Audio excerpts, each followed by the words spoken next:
So we're standing on a mine dump right here. Lots and lots of waste rock.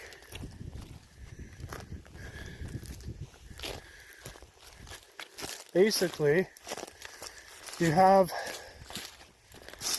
a mine which operated in the early 1900s,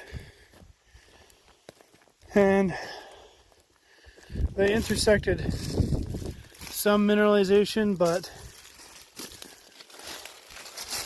nothing of ore grade back then.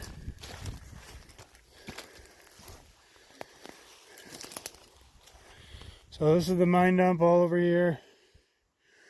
Pretty decent sized pile. The workings consist of a shaft which goes down about 100 feet. There's a cross cut again after that, which goes down about 500-600 feet and comes out on the edge of a ravine. There's a 20-foot shaft to get down to that entrance there. So below that you have the 200-foot level, and this is the entrance to that main shaft here.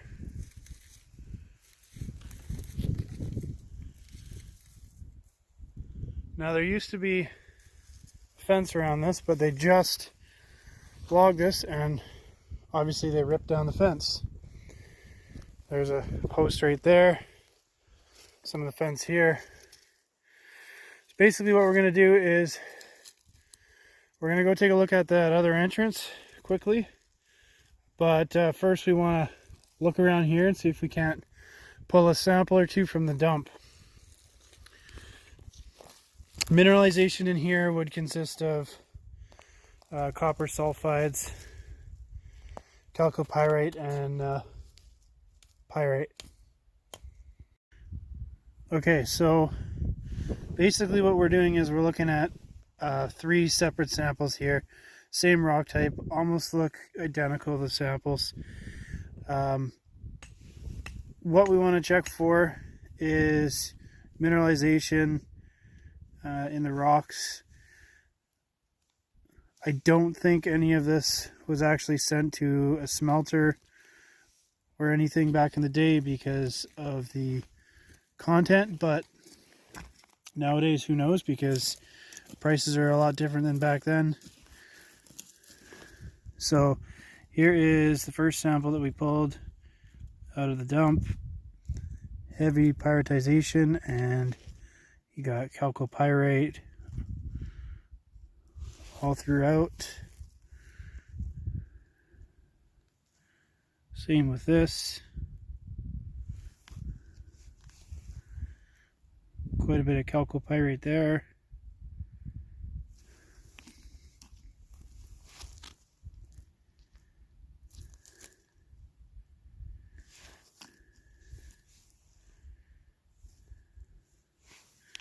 So that is the first sample from the dump. Second one here, you can see your iridescent color, which is giving you the indication you have copper. That is what happens when chalcopyrite oxidizes. A lot of times turns iridescent like that.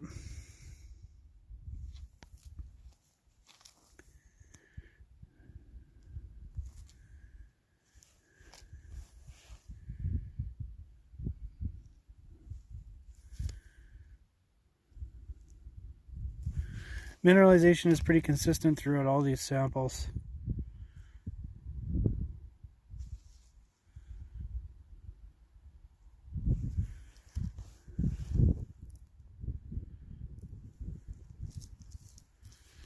And the third sample right here, again, very similar.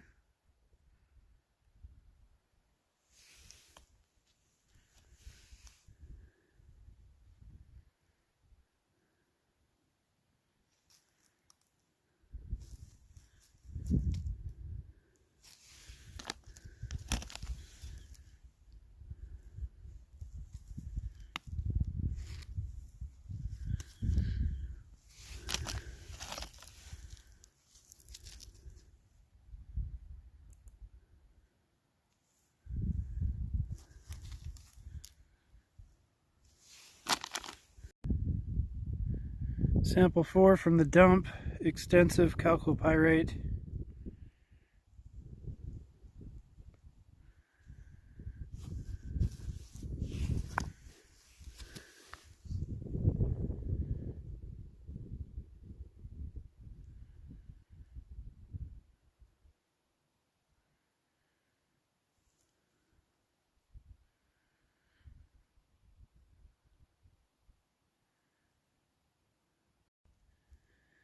So I just broke that last sample open a bit more, kind of get a better look at mineralization inside.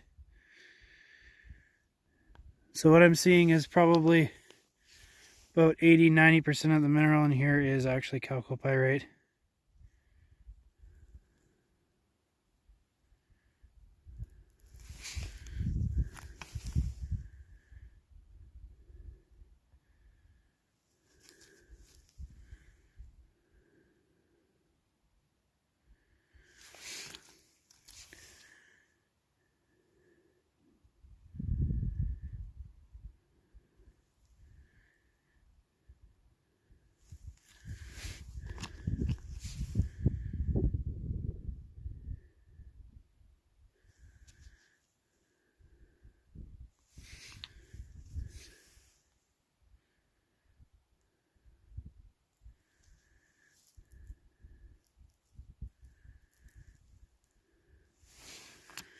And the last piece of that sample.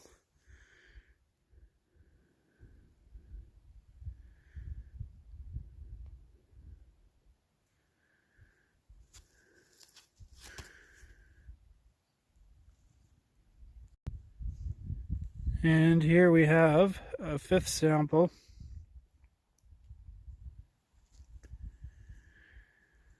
With copper sulfides. And you have also pyrite in there.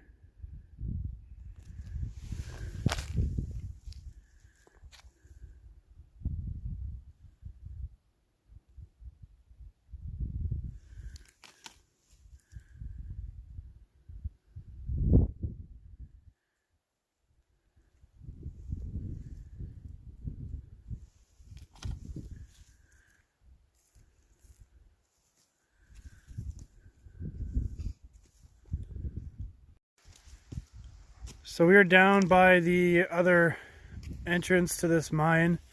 If you can see this arbutus tree up here, there's a road that comes around here, wraps around there, and behind that is where the mine and mine dump is. And we're about 600 feet away, 200 meters.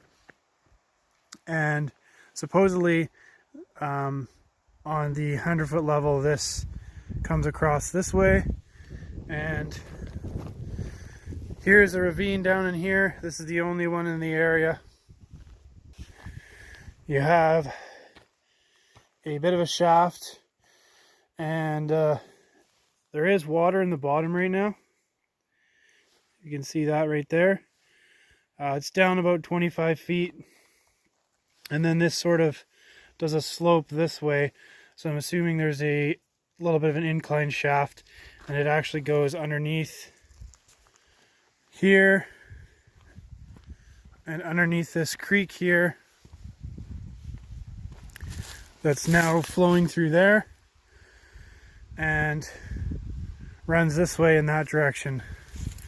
If you take a look over here, this rock right here and this pile right here is the waste rock. And then over here, about 100 feet away, you have more waste rock on this whole pile here. All down in there. Alright, so just to give an idea of what we've done so far, over here between those trees is where we parked our vehicle. That's where that second entrance to the mine is. And we went down this huge steep ravine. It was pretty sketchy, went all the way down here, and then we started to come up here as it goes down farther. We found a contact between schists on that side and diorite, and then you have diorite down here all the way up to here, and then if you take a look here, again you have more schistose rock all along here. So somewhere in this area is a contact between diorite and schist.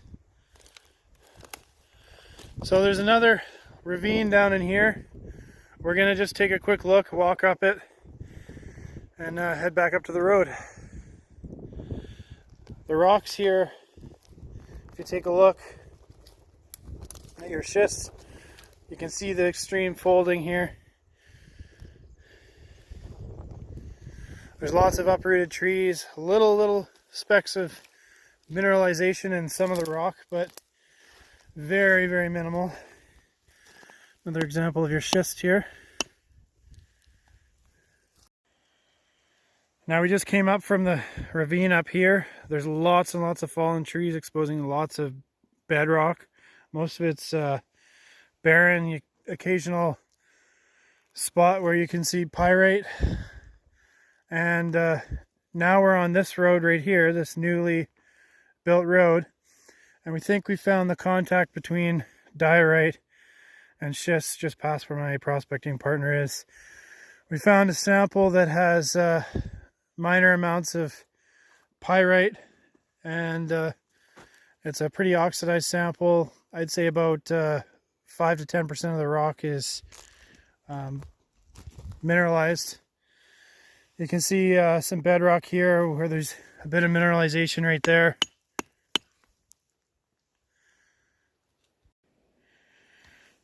On this road here, finding a couple more samples. We're just knocking out the bank a little bit in certain spots.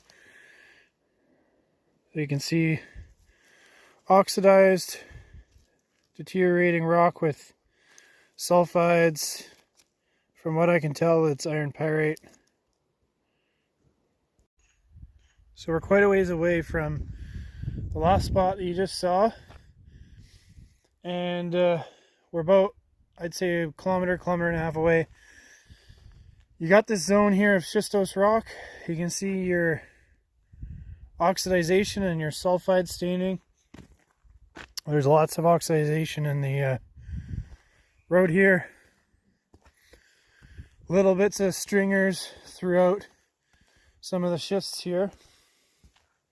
Here's a noticeable one where you have sulfides. And I just took a sample off the wall right here. This thing. And look at the mineralization.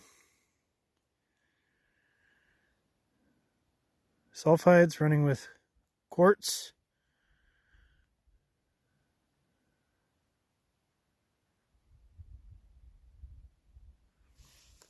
Here's the other piece.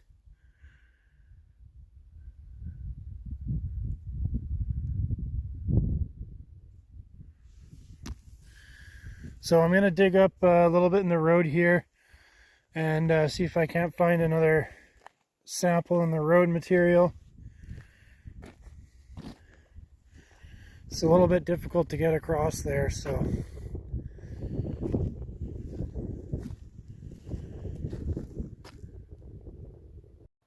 And not 5 feet away from that last sample that we found, but in the road, we found more mineralization, massive sulfides here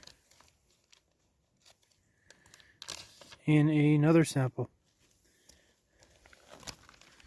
And this looks like it's got more mineralization on it as well. So we got 2 nice samples here. Alright, we're pushing 7:30 right now, so that's it for the video, guys. Hope you guys enjoyed, and we'll see you guys at the next one.